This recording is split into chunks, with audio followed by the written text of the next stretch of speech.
ตัวอะไรเนี่ยแมงขี้ซอน แมงที่ตอนเนี่ยหัวสารพัดสัตว์เนาะจ้าร วมเลยเท่าไหร่เนี่ย20 บาท20 บาท20 บาทย่างงาม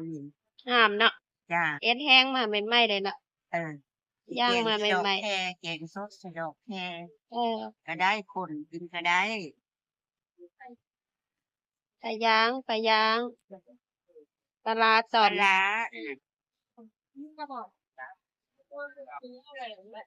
อ๋อโอ้หมากใหญ่มากพวงละ50บ่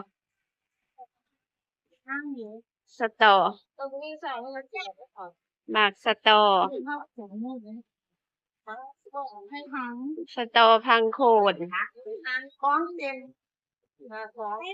ต้นเครื่องแกงนะเสียงเข้าไปเฮ็ดปลอดภัยเลยเด้อค่ะเอาซ้อนถุงหน่อยเอาแล้วมันเป็นถาถุงบ่จ้าจับเงินไปนะเดี๋ยวเฮ็ดจานละ100บ่นี่100 บาท50 บาทเครื่องแกง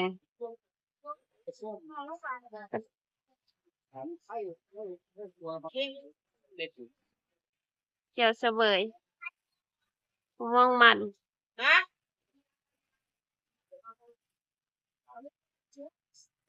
โลละจักบาทในเบเขียวเสวย30ที่เล็กก็มีปั้นให้เรียบร้อยเมื่อแกงกินเลยล้างแกงเลยนี่สิพาเลยพาทุกคนมาช้อปปิ้งนะคะงบ50 บาทซื้อพริกซื้อหอมซื้อถั่วลันเตานะคะกินกับซุปหน่อไม้ทั้งน้ำงามขนาดพี่เล็กสวยเลย50 บาทบ่พี่เล็ก20 บาทประมาณ20 บาท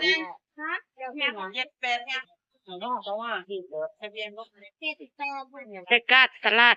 ตอน9 โมง10 โมง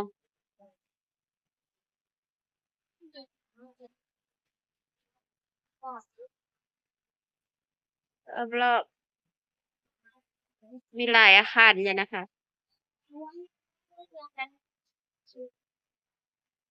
เยอะแยะคนกำลังคึกคักโอ้หวายงามขนาดเลยซื้อเครื่องแกงไปแกงหวายคือกัน4 กับ 100เลยนะใหญ่มากเลยหวาย4 กับ 100เครื่องแกงหน่อไม้สดเพื่อนเอสให้เรียบร้อย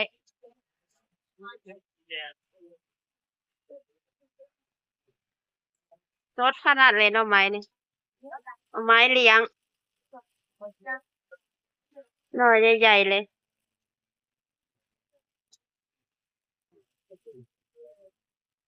พระเจ้าโฮดน้ำได้เป็นตลอดปีเด้ช่วงนี้ฤดูฝนหน่อไม้ออกหลายหน่อไม้อวบมังน้ำยาวมีแต่สรรพคุณต้านโรคไปได้เลยปกกุ่นได้เลยเนาะเนื้อเปื่อย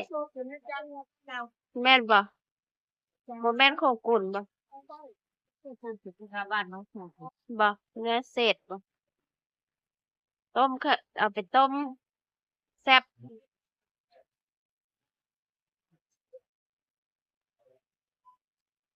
โอ้ส้มตีนงัวก็มีถุงละ50บ่เบกใหญ่มากเลย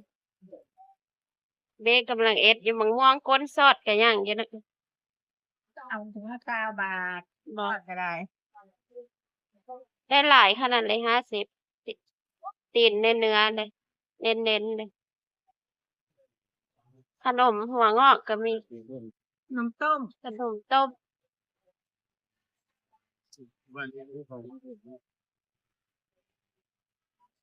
ปลาตัวกระปู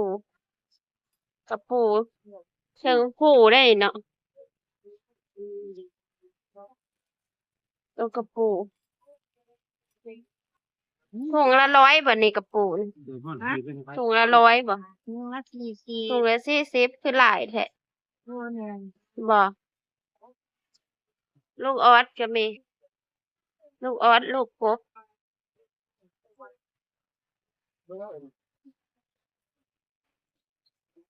แปลงร่างสิเป็นกบแล้วได้นะ แม่น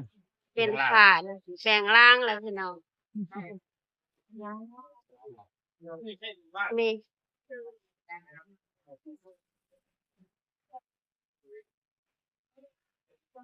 ขั่วเอือบให้เรียบร้อย ปลาจ้า ปลาตัวกระปูหลายเถอะสารพัดแม่นครบเลย อาหารบ้านเฮามะเขือก็มีมะเขือหยังเขือขึ้นหน่อไม้ก็กล่องละ30 บาทเนี่ยหลายแท้ว่าหน่อบ่งหวานบ่บ่งคมโอ้ป้าเฮ็ดอีหยังเนี่ย เห็ดขมครับเห็ดขมดอกกระเจียว ดอกกระเจียวงามขนาดใดซ่องในหลายได้เนาะดอกกระเจียว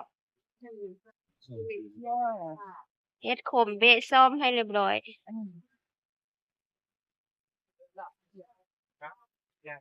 เฮ็ดขม โอ้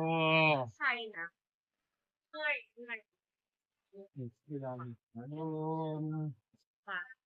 บ่ทันมีเฮ็ดเพาะเนาะ ขอยังบอกต้องบอกก่อน เฮ็ดขมเป็นตากินใช่ปะ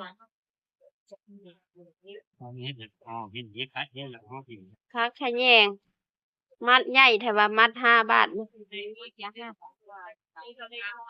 แค่นี้ เฮ็ดขาว เฮ็ดเฟืองเฮ็ดนางฟ้า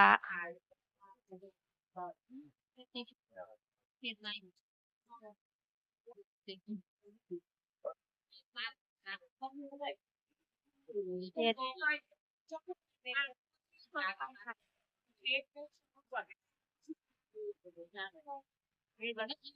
ไอ้นี่พี่น้องเอาไม้งามขนาดแหลมมาใหม่ๆเลย สวยมากเอาไม้เลี้ยง สวยเลยสดๆใหม่ๆเลยพักเอามาจากก่อใหม่ๆสินค้าที่สวนนะคะในเพิ่นปลูกเองขายเองสบายดีทั่วโลกจ้ายินดีต้อนรับทุกท่านเข้าสู่ช่องรจนาพารีวิวตลาดนะคะวันนี้ลุงรถสิพาทุกคนมาหาซื้ออะไรกินนะคะด้วยงบ50 บาทซื้อไปผัดนะคะได้ทั่วลันเตาแล้ว50 บาทกินทั้งบ้านหาของไปผัดนะคะได้เป็นมะม่วงฟักทองแม่ค้าขายดีจนนอนนะคะนี่ค่ะ สิ่งมะม่วงดกมากเลยบ๊ายบายนะคะ ขอบคุณที่รับชมค่ะ